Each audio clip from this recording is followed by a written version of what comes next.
On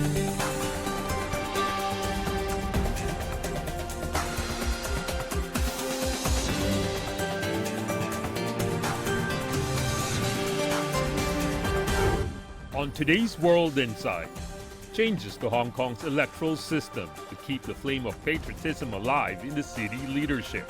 Why it's crucial, in the words of a former HK Legislative Council president and an HK Executive Council convener. Their Western media sources, and which tends to be always be very biased. And charting a new course for China in 2021 with the 14th Five-Year Plan. An eminent economics dean and CPPCC member, Bai Chongen, spells out what it means for the nation's future. The most important drivers of consumption is household disposable income. How will China innovate? Where do the Chinese spend their money on? How will China fulfill its promise for carbon neutrality? And what will China do next for pandemic prevention and control? China's annual political season this year focuses on the blueprint of the country's next 5 years. I will bring you up close to the two sessions to feel the pulse of this dynamic place and note the nuance of its evolution.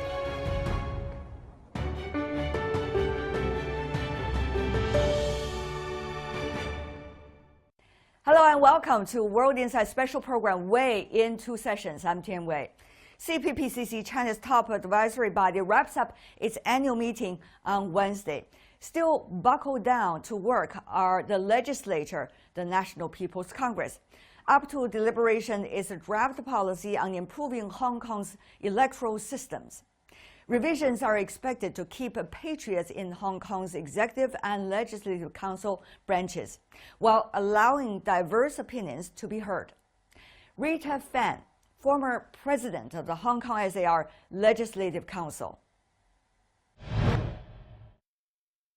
We know about the latest changes to improve the election rules in Hong Kong, but some suggest the representation will be a big problem. Do you see it that way? I don't really agree with that, because there are criticism from the pan-democrats camp, which now we call them the opposition, which feels that this is moving backwards as far as democracy is concerned.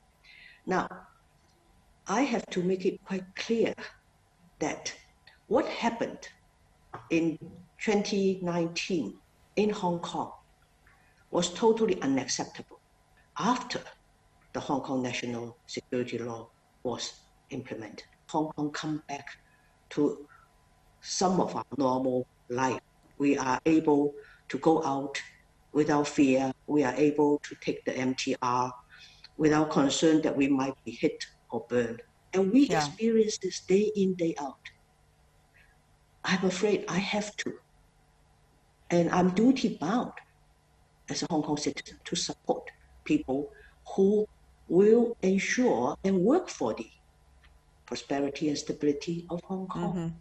But of course, this is not what the mainstream media in the West are reporting. I'm afraid they have their own agenda, and that is not the agenda for Hong Kong's prosperity and stability. So, Rita, you are suggesting that this latest improvement to the Hong Kong election rule is a choice of no choice because of what happened over the past 2 years and the current system that's actually leading to what happened over the past 2 years. Is that what you try to suggest? Yes. If I may put it in a more, as an example, we are on this train, and this train has gone into a rail which leads to the destruction of Hong Kong's stability and prosperity.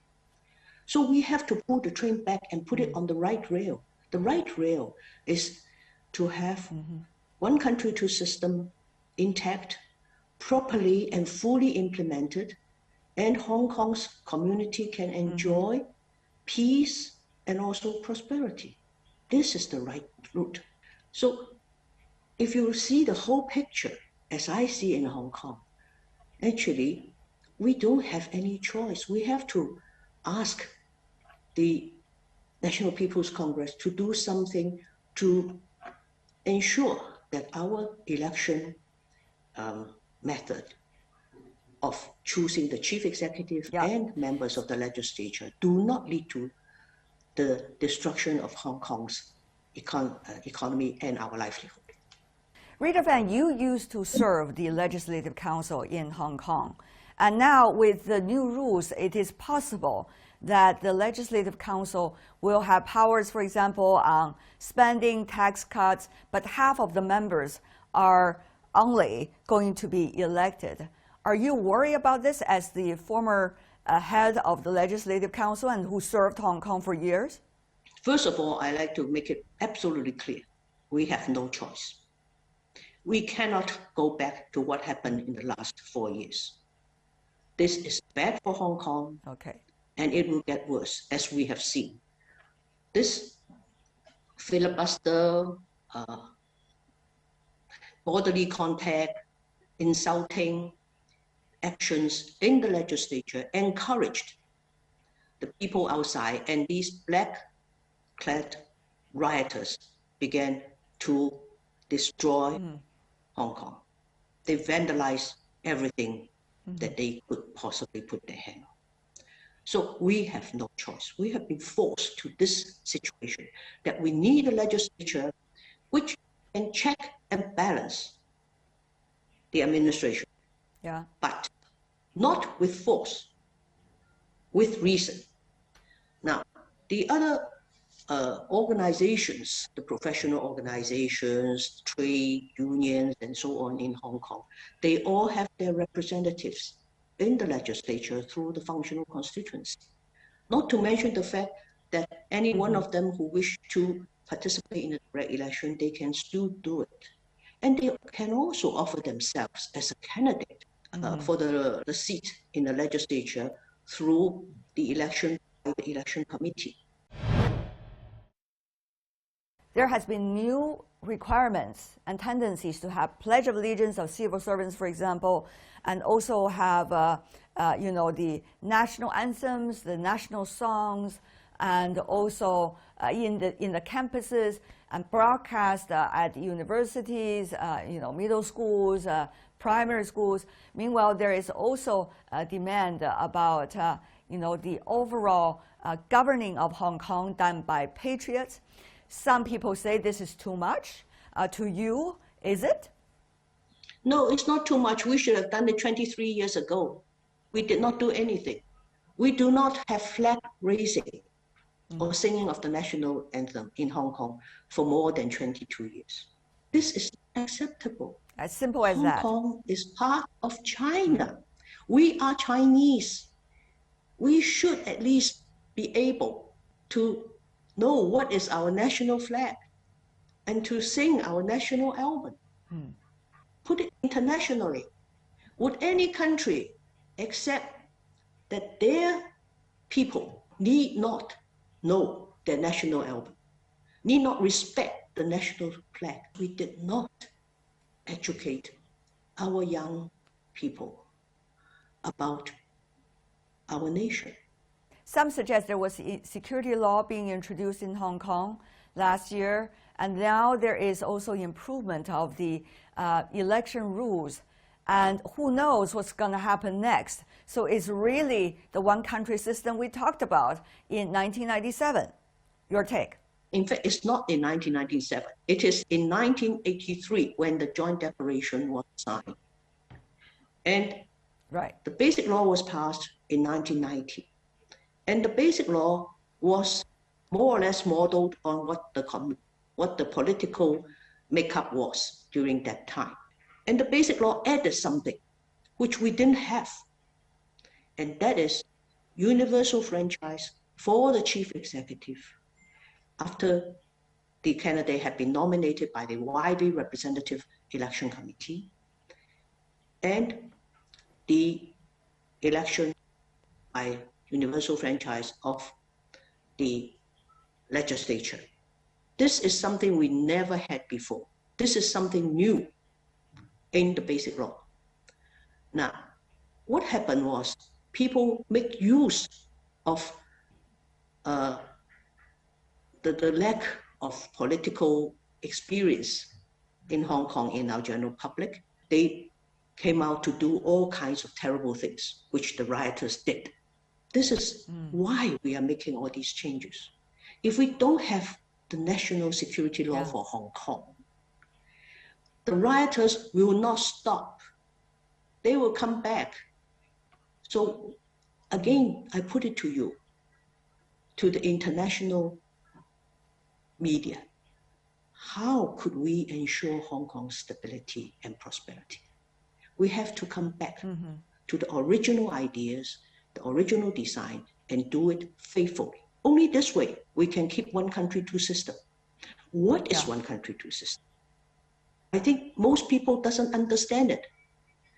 One country, two system is the way in which the central authorities delegate power to Hong Kong, so that Hong Kong can keep our way of life and the way we operate our economy. So Hong Kong is one of the most open economy in the world. Hong Kong people can come in and out without any question.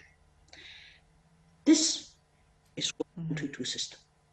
The development of political structure in Hong Kong, Hong Kong can initiate, but the final approval rests with the National People's Congress and its standing committee. And if you read the basic law, read Annex 1 and Annex 2, which is the election methods for the Chief Executive and the Legislative Council, you will see that very, very clearly.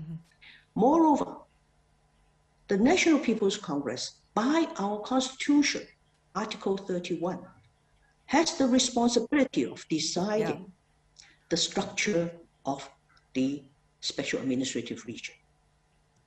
So what they are doing right now is very much within the law and in accordance with the law. All right. Thank you so much. Always a pleasure talking to you, Rita Fan. Thank Really you. appreciate it. All the best.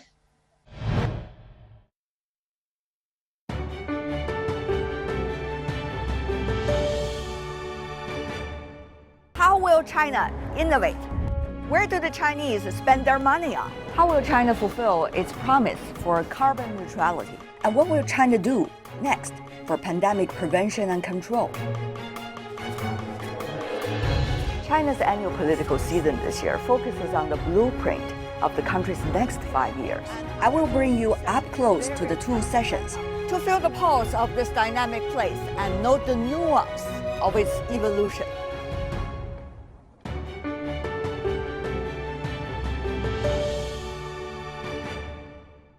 Next, we talk to NPC Hong Kong SAR Deputy Bernard Chan, who's currently serving as the convener of Hong Kong's Executive Council. He weighs in on the decision to improve the city's electoral system.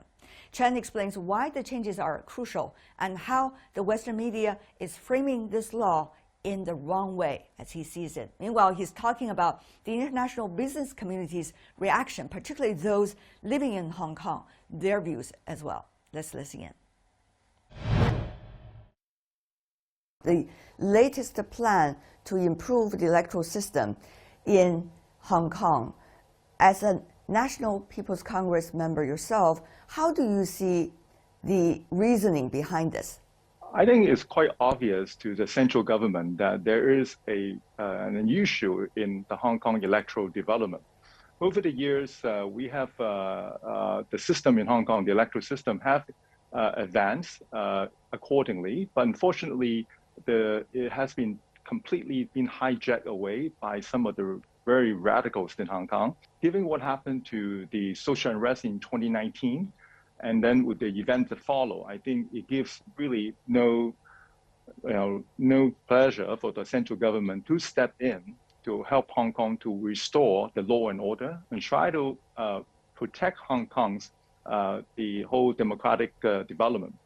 Do you think this is in any way away from the one country, two system principle? As a matter of fact, I think in the statement made by the central government, it repeated many times that they want to preserve and to sustain the development of the one country, two system. And I think that's exactly why they want to put in place this new arrangement, such that the original intent of the one country, two system will remain. Because after all, the two system can still flourish, but only under the one country. Unfortunately, the whole one country, two system was sort of misinterpreted by some, especially by those who have ill intention, to turn it against the central government. So I think the only way for the one country, two system to continue is to have this correction at this point of time. At this moment, you and your colleagues, the NPC deputies, are discussing the plan. How do you think that discussion is going on right now? I would say that all the members of the delegates from Hong Kong supported the proposed improvement to the electoral reforms in Hong Kong. Now, of course, there could be different ways that we can do so by reshaping the way how the makeup of the Legislative Council to the way how we nominate the Chief Executive of Hong Kong. So many members, many delegates within the Hong Kong delegations presented their recommendations at the discussions. But the question is, of course, now we have to restore the confidence first. It was quite unfortunate that the entire democratic movement has been completely hijacked away by some of the radicals who wants to turn Hong Kong to a base to go against the central government. Over the past year, since the security law is implemented, we have seen quite a dozen of the radicals that you talked about being arrested. What do you, as an NPC deputy and also as someone in Hong Kong, not necessarily in the government, but so closely being in consultation with the government, make of the latest? It's quite unfortunate that most of the Western media, together with the Western critics, misunderstood the reason behind the arrest.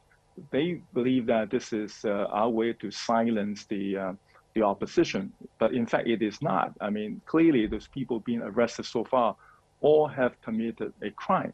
Now, however, Hong Kong still have a very independent judiciary process, so it's still under due process right now. It's completely unfair for the Western critics to say that the Hong Kong government intentionally try to silence so-called the protesters or opposition leaders. But they should also try to understand that it is it's a law that we abided by in Hong Kong. So if they commit a crime, they will need to be arrested. But whether they will be sentenced, it will still be up to the very independent judiciary proceeding in Hong Kong. You're the non-official convener. Let me ask you, how do you work in your daily schedule with both the SAR government and the central authorities? I have a very interesting background. I'm a businessman in finance, but I'm also a non-official member to the Executive Council in Hong Kong, which basically is the advisory body to the chief executive. Equally, of course, I'm being a Hong Kong person. I totally understand the working of the Hong Kong government, but because also I'm a businessman, and a businessman involving in international finance, so I get to understand also the perspective from investors to especially also Western or foreign investment investment arena. So I spend a lot of my time explaining to my Western counterpart in business, what is actually happening on the ground, because they only hear from their Western media sources, and which tends to be always be very biased to what actually is happening in Hong Kong. Let's talk about some of these biases or misconceptions, Mr. Chen. One of it is whether the central authorities is destroying the one country, two system with the latest development, both the security law and also the improvement of the electoral system this time. among many of my Western friends or even my Western business counterparts, they are worried that the Chinese government are stepping in and taking all the control, taking all the authorities off from Hong Kong. And they worry about my businesses in Hong Kong. But I have to explain to them that's exactly the opposite what the central government is actually doing. In fact, I have to say in 2019, in the middle of the social unrest, I was very worried because I was very worried that, if central government will continue to honor one country, two system, because what happened to Hong Kong, I mean, it's completely out of control and it's a direct threat.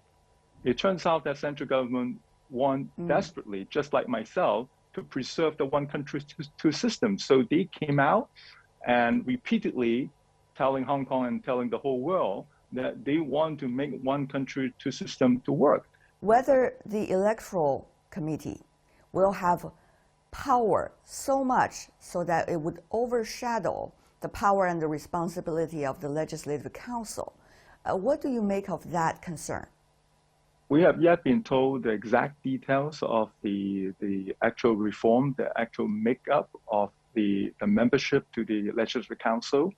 But I suspect that it will probably restore back to perhaps a more balanced approach to making sure that the Legislative Council is really being represented and not being, maybe being hijacked away for one purpose or one agenda type of thing. So it will be more diverse and more well represented. Now, we don't know the details yet. We will do to find out. And I suspect that, central government needs to make sure those being elected will observe and to respect the Constitution and the basic law. We noticed that latest Hong Kong has been taken off, so-called, from the Economic Freedom Index. Well, there are many different kinds of index to discuss in the economy.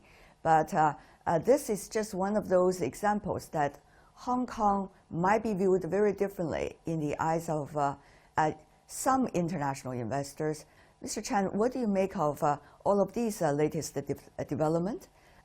One country, two system is not a very easy explanation to the world because it's never done anywhere else in the world. And I understand, some of these Western critics, especially those who never actually spend enough time in Hong Kong to understand that, will probably wrongly interpret. So that is somewhat a typical Western narrative. But what they don't understand is what's actually happening in the ground. We have our own trade negotiation with all our bilateral counterparts. So, and we have the capital free flow, all the things that what Hong Kong has always have. And so business people continue to come to Hong Kong to set up offices.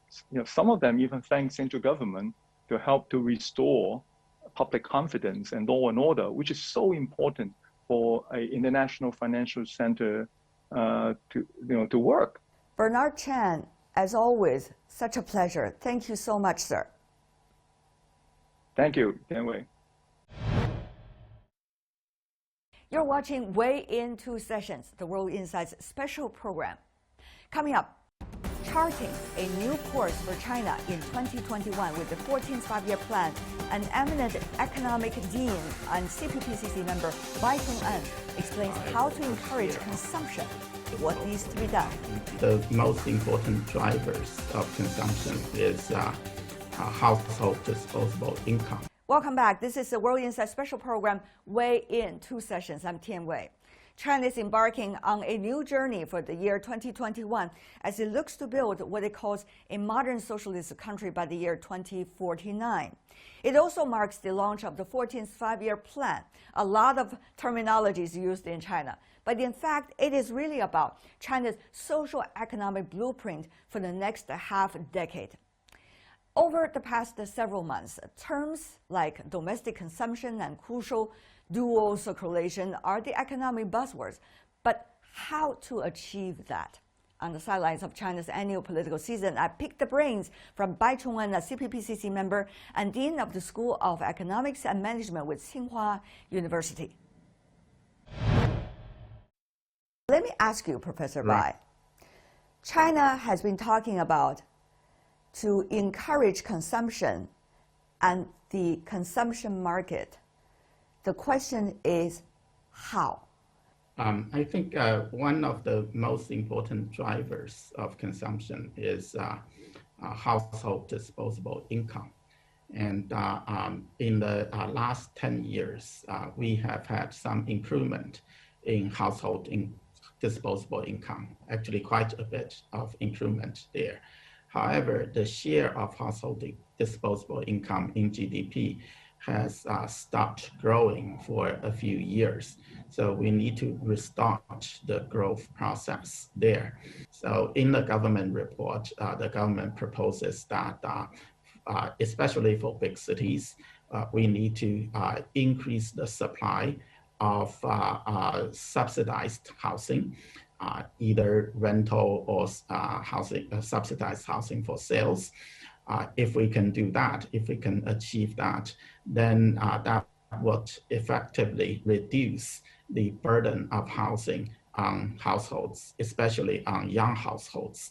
That will free up purchasing power for other products and services. The other factor is that people need to feel secure to spend. If they are very concerned about future medical expenses or their retirement expenses, then they don't feel comfortable spending. They need to save for these future expenditure. So the improvement of social safety net, of social insurances is still very important. Professor Bai, if I could be blunt here, all the things you talk about has been being put into some of the priority list of work in the government over the past years. And yet, it have not been resolved. Housing is one of those examples. Do you see there is going to be some quick solutions for that? Right, that's a very good question. The ideas have been there. The key is the implementation.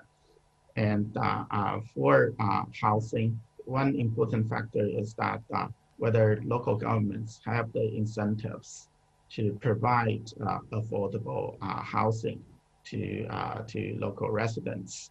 For example, if the local government builds subsidized rental housing, then these housing can generate rental income in the future. So it's possible to use asset-backed security to raise funds to finance the construction of the housing. So this is something that has not been done, but the development of the capital market has made it easier to do this. I understand about the priority, Professor Bai, but there are other priorities. For example, the reason why Mr. Guo Shuqing has been warning from the PBOC about the bubbles in the housing market a few days ago is because the world was in a sluggish economic mode, and China has to boost its economy despite all the difficulties. So stimulus package being put in there, and there is a tendency once their stimulus package will go to the real estate sector eventually. That has been the way for some time. Now there are top priorities like that from time to time. So how confident are you that this affordable housing thing will be put as the priority? Well, China is also struggling with many other priorities. I think in the past, the local governments felt the pressure to achieve certain growth targets. I think what has been changing is that we are now emphasizing high quality growth more.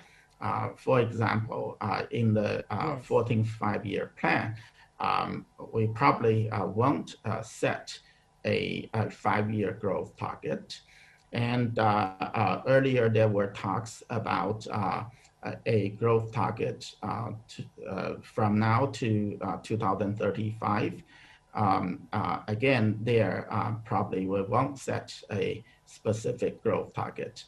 And this signals a change in priority. That is, we are not going to single-mindedly work trying to achieve a certain growth target. Rather, we try to improve the quality of economic development. So you think, Professor Bai, if I get it right, priority, the issue of priority is extremely important in China's decision-making process, and also in guaranteeing whether one thing will be done well at all. And you think this time it will be the priority. Is that right? It will be one of the priorities. The development of the domestic market is one of the top priorities. And for domestic demands, there are two components, consumption and investment. And we will keep investing. And now the emphasis is on having more innovative, more investment that stimulates innovation. So that's another priority. During the government work report, one would notice that the Chinese premier talking once and again about nurturing the middle class. Now, that has not been very much the way that the government puts it earlier, but this time it did. It's a very interesting phenomenon, at least to journalists like me. What's your take? I think emphasizing the building up of the middle class is, there are ways to achieve that because the economy is growing, and it's expected that more people's income will get into that range. And I think another reason is also the desire to expand the domestic market. And if you have more people with more income, then they can afford to consume. That's a important way to expand the domestic market. China has been talking about expand the domestic market, encourage domestic consumption, with the backdrop of the ever-complicated international circumstance in which China is in right now. How much really will the country function in terms of consumption when the circumstances could get ever more challenging from outside? I think the internal market and the external markets are closely related. Emphasizing the development of the domestic market doesn't mean that external economic relations become less important. And even if we want to say expand the domestic consumption market, that can still be very consistent with higher level of opening. And also in this day and age, technology develops so fast, it's unimaginable for any country to be completely self-sufficient in all its technology needs. So the world will become more intertwined despite of all these frictions, all these problems. You've been doing research for a long time about how to encourage small and medium-sized companies, but now with the pandemic and probably further dampening effect of on the economy of that, private companies with more vulnerabilities might have a more challenging future. I think there are still a lot of opportunities. Let me go back to consumption again, just to talk about the role of private companies. as people become richer, as their purchasing power increases, the demand for consumption changes. For example, people demand higher quality of products. Then an interesting phenomenon is that a lot of domestic brands are getting enthusiastic support from the consumers. And a lot of these domestic consumption brands are created by small and medium-sized private companies. So as consumers demands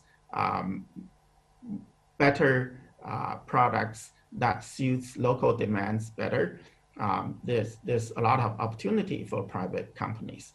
So this is one area. The other area is that as people become richer, their demand for services also increases. And these can come from different areas. For example, health, for example, culture, tourism, etc. And to better fulfill the needs of these service demand, again, private companies will have to play a bigger role because private companies are very sensitive to market demand. They are better at creating products that fulfill consumption demands. But Professor Bai, some have been talking about the trend as a result of the pandemic. Companies, on the verge of bankrupt is not rare. So there might be a trend that private companies will be bought by more government-owned companies, or government might come into the private companies around the world and provide a certain support by being a shareholder. So, Professor Bai, what do you make of that possibility in China? How is China going to be different, similar with the others? I think that's inevitable when there is a structural transformation. That's inevitable in an economy that innovates. This is one point I would like to make. The other is that yes, our financial system does not do a very good job at providing capital to private companies, and so when they get into debt trouble, the financial system does not do a good enough job at helping the restructuring of the debt as to get people over the short-term liquidity problem when they have good long-term prospects. So in these cases, sometimes state-owned companies will come and work together with the private-owned company to deal with the short-term liquidity issues.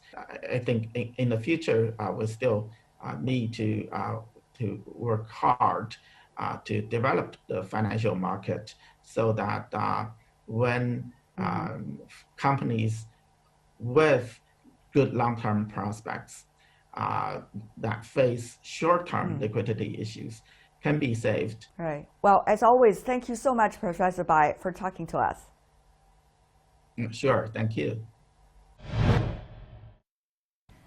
Bai Chongen, a CPPCC member, on how to encourage domestic consumption in China. That's all the time we have for today. If you'd like to see more, search World Insight or check out our YouTube channel. Follow us on Twitter and Facebook.